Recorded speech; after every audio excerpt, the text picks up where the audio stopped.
Welcome, everybody, to another episode of the Lost Coast podcast. Today, we have a special guest with us, Stephanie Berman, and she is the founder of the Aziza project.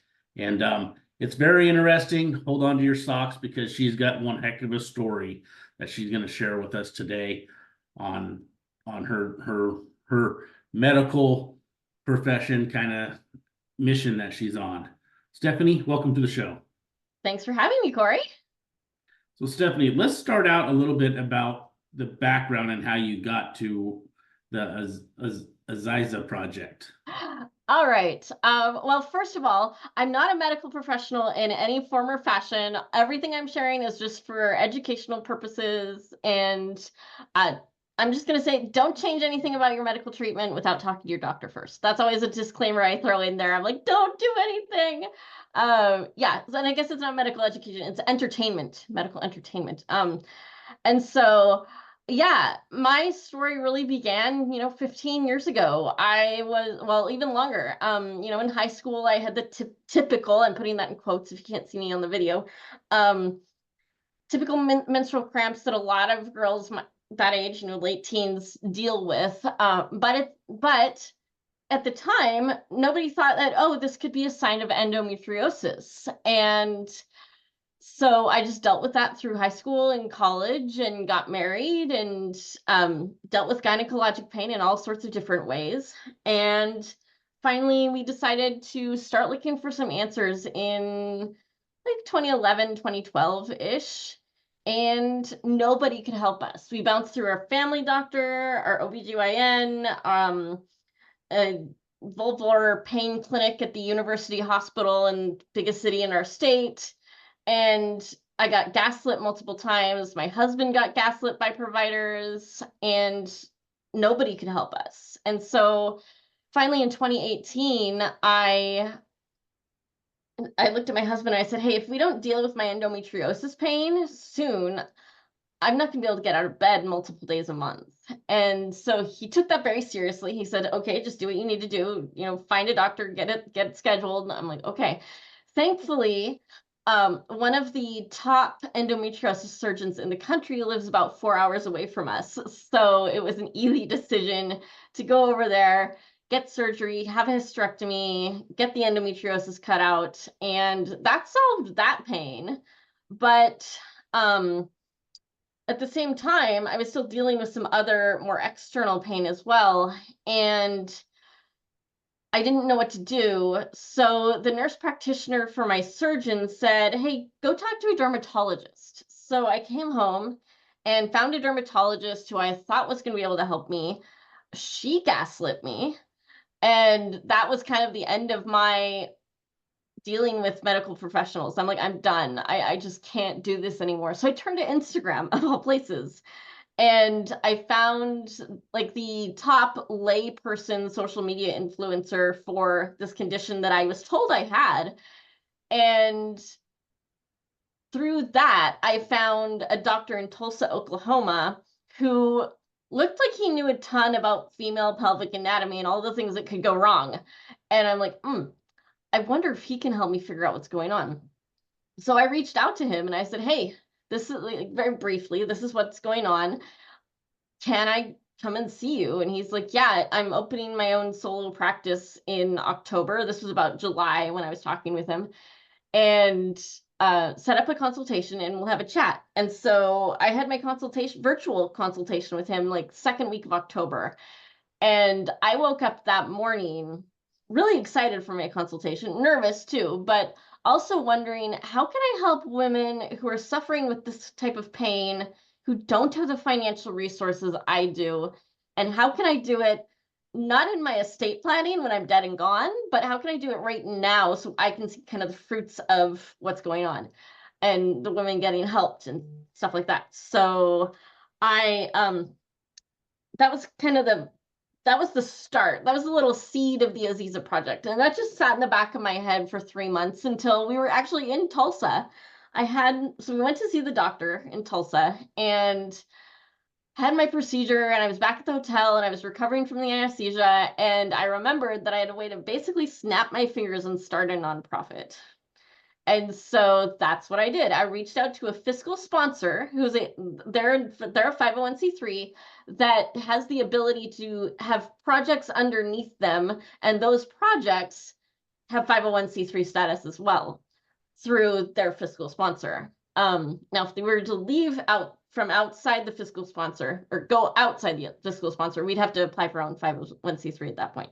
So anyway, so that's kind of how the Aziza project was born. I sat down with our fiscal sponsor the week after I got back from Tulsa. I told them what I was thinking, and they said, yeah, we like it, and we'll just see it as an extension of what you're already doing with us, because I had a project with them already that was in the women's health sphere. I'd completely forgotten about it because we hadn't had to fundraise in like 5 years. So I wasn't until I got to Tulsa in January that I remembered, oh yeah, I've got this fiscal sponsor out there. I should just reach out to them. That's what I did. So there I was. I had nonprofit status. I didn't even have a name for the Aziza project yet. And I already had nonprofit status. So I had a good laugh about that. And then I set to work to find the name. And I turned to Google and I was like, what is a non-English word that means like strength? And they suggested Aziza, which is a word that has Arabic, Hebrew, and Swahili roots. It means beloved, precious, and mighty. And all of the women who we work with are beloved, precious, and mighty, even though they may not be feeling that physically right now. So we wanted to communicate that to them, that they are beloved, precious, and mighty, even in the midst of whatever pain they're going through. And so, yeah, that's how the Aziza project was born.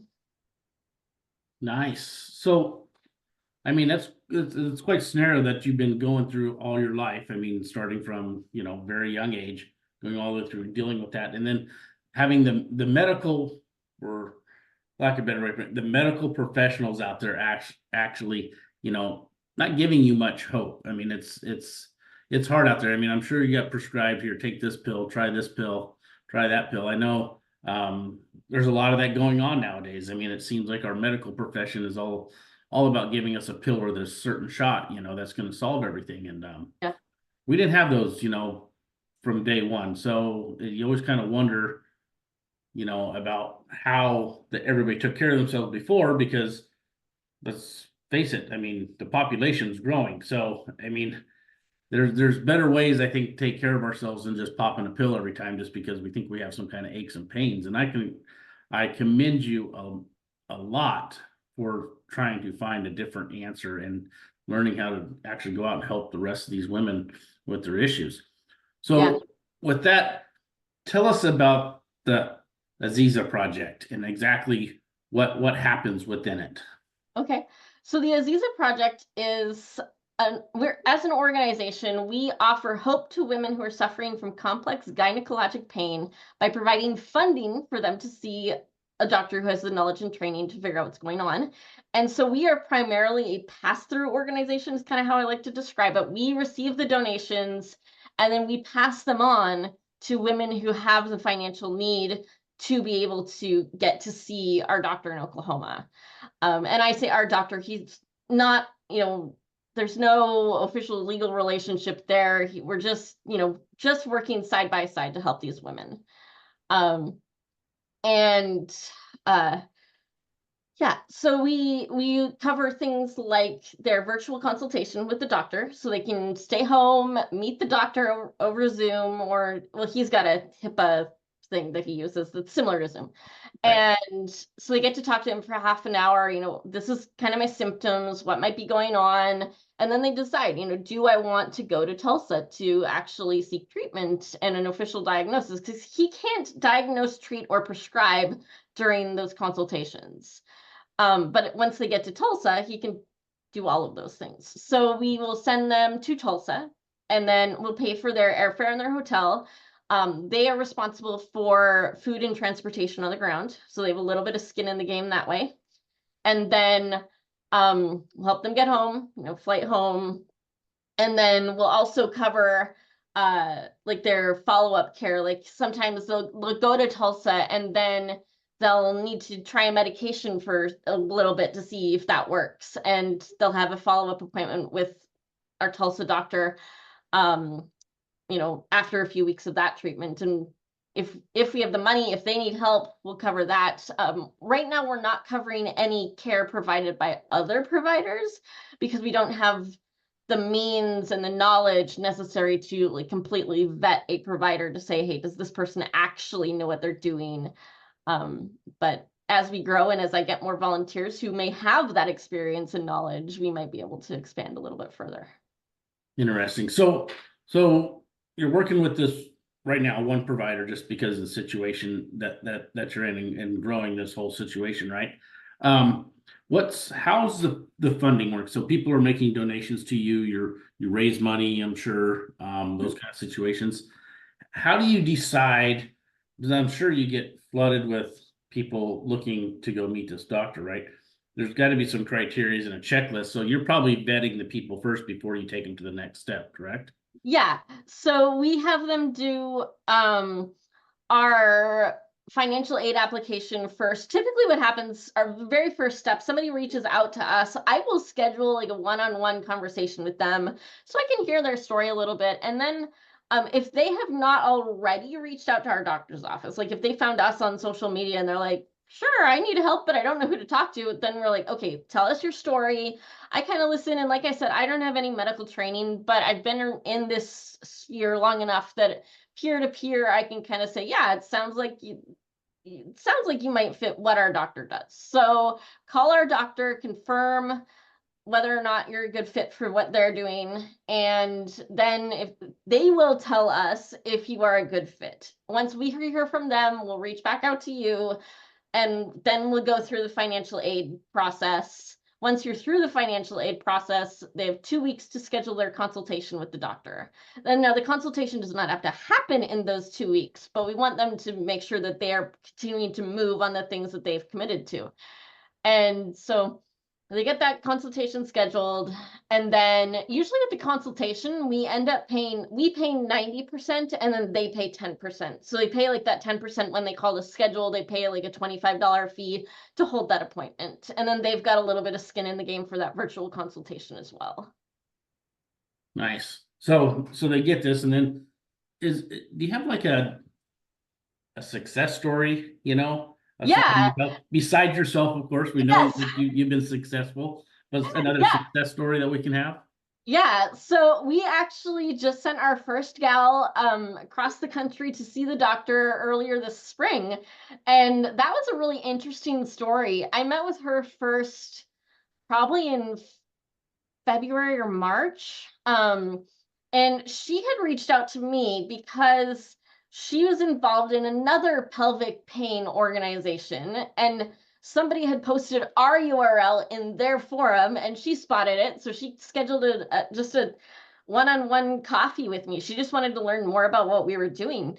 And so in the course of that conversation, I asked her, I'm like, so do you have a diagnosis yet? She'd been suffering with pain for like 4 years. And she's like, nope. I'm like, okay. And through our conversation, she was like gaslighting herself out of asking me for financial help. And I could tell that. I'm like, look, you're the perfect candidate. I can tell from the things you've said, you've got financial need. You don't have a diagnosis yet. Your symptoms are right in line with what mine are. So, who knows? Maybe we have a similar diagnosis. No idea. But I just looked around like, just fill out the financial aid form. Let me and my volunteer look at your finances. We'll decide, hey, does she have enough financial need that we should pay for her consultation? And we'll go from there. And that's what we did. She filled out the financial aid application. It was very obvious that she needed financial help. So we paid for her consultation at 90%, and then she paid the 10%. And then she ended up circling back to me after her consultation, and she's like, yeah, I do want to go to Tulsa. And it turned out that she's working on some certification to become like some sort of sex educator, you can do all sorts of things with it. Like go into schools and help teachers teach sex ed to, the 5th and 6th graders, stuff like that, among other things. So they were having their conference in St. Louis in June. And she already had a scholarship that would cover her flight to St. Louis and her hotel while she was there and stuff like that. And so I was like, okay, quick, call the doctor's office and see if they can see you on Monday after your conference is over. And they could. So she scheduled that, and we ended up paying for her flight from St. Louis to Tulsa, her hotel while she was in Tulsa, and then her flight from Tulsa home. And the appointment to actually see the doctor. And she was so impressed with the doctor, with the appointment that she had, with how much care they took towards everything, because the doctor we're working with in Tulsa has trauma informed care training. And so he's not just coming in and, moving drapes and doing weird stuff with speculums and all of this stuff. He's like, okay, this is the next thing I'm going to do. Can I touch you here? And I need to move the drape. Is that okay? And oh, here's the speculum. It's going to make a really weird sound. And then he makes the speculum, click because he has to open it or whatever. And it's warmed up. And, all of these things that make the experience that much more manageable. This gal had never experienced before from any doctor she'd seen. And so she felt super comfortable in that, or as I should say, as super comfortable as she could in that environment. And she was able to get some answers.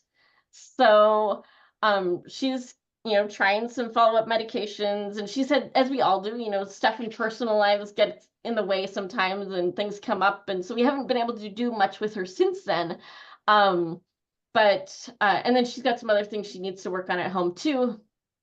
But if she needs to go back to Tulsa for some follow-up treatments, we are certainly going to try to help her if we can.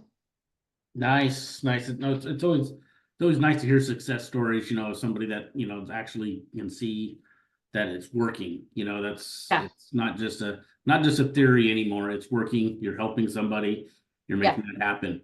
So with this project, I mean, you've kind of put this on yourself, and you got your volunteers that work with you. How many volunteers and people are within your organization? We have 3 right now, and 2 are still onboarding. two of those 3, I should say. Okay. So we're just getting started with volunteers.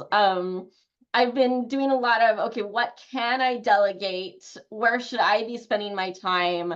What are my skills that I can be capitalizing on, and letting other people come alongside and using their skills.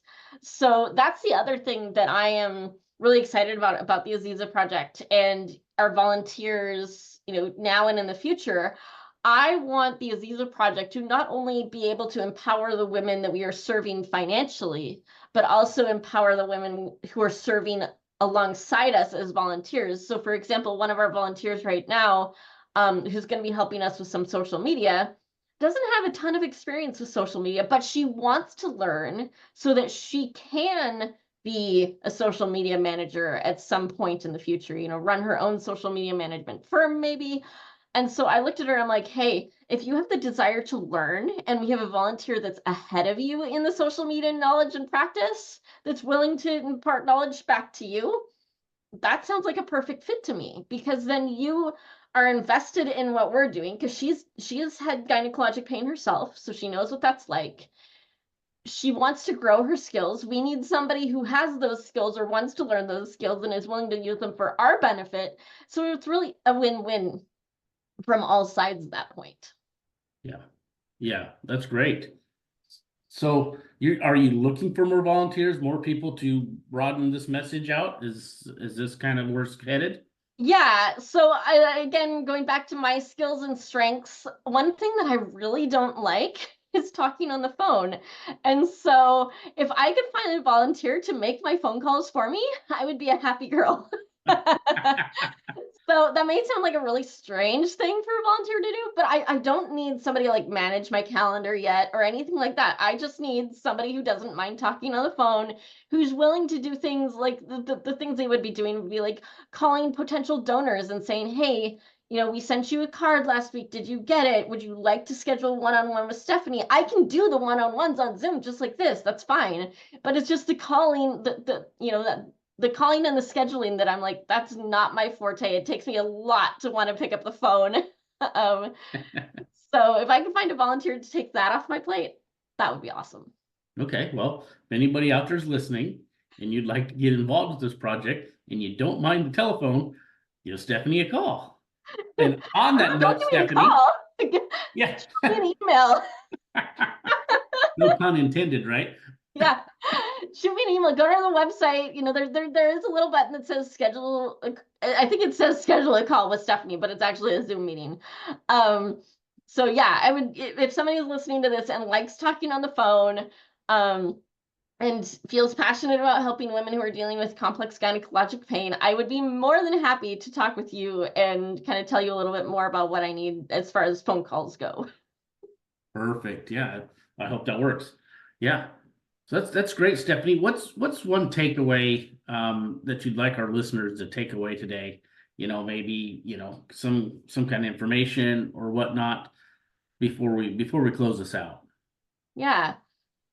I would say that as I've talked to so many women dealing with pain, and I've been in, lots of Facebook support groups and stuff like that, you never know when you're going to get hit with something like this, whether that's a gynecologic issue, whether that's a stroke, some sort of medical issue that could take you out of your business.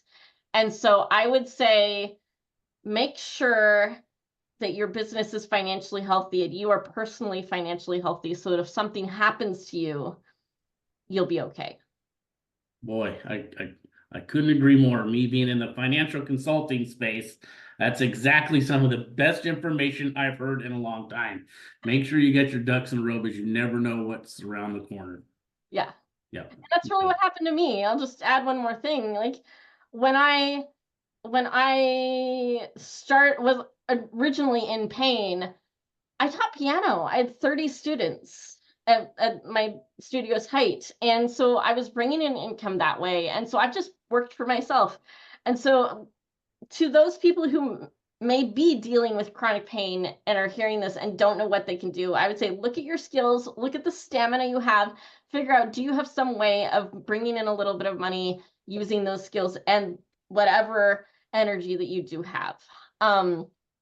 And yeah, funny thing, I went from teaching piano to being a money coach. I help people with their budgets all day long. And I see people who, are paying off medical debt because something happened to them, or, our medical system is just broken. And that's a whole nother soapbox I could jump onto, but I won't right now. Yeah, no, I couldn't agree more. That's great, Stephanie. I was so happy to have you on the show today. That's some great information. So anybody out there that's looking on helping Stephanie out with the Aziza project, please reach out to her. Set up that Zoom call. We don't want to pick the telephone apparently, but if you like the telephone, don't be afraid to reach out to her because she needs that help. So Stephanie, with that being said, we're going to bring this to a close today, and we appreciate you having you on the show. And to our listeners, this is the Lost Coast Podcast. We'll be signing off, and we will see you all next time. Thank you so much.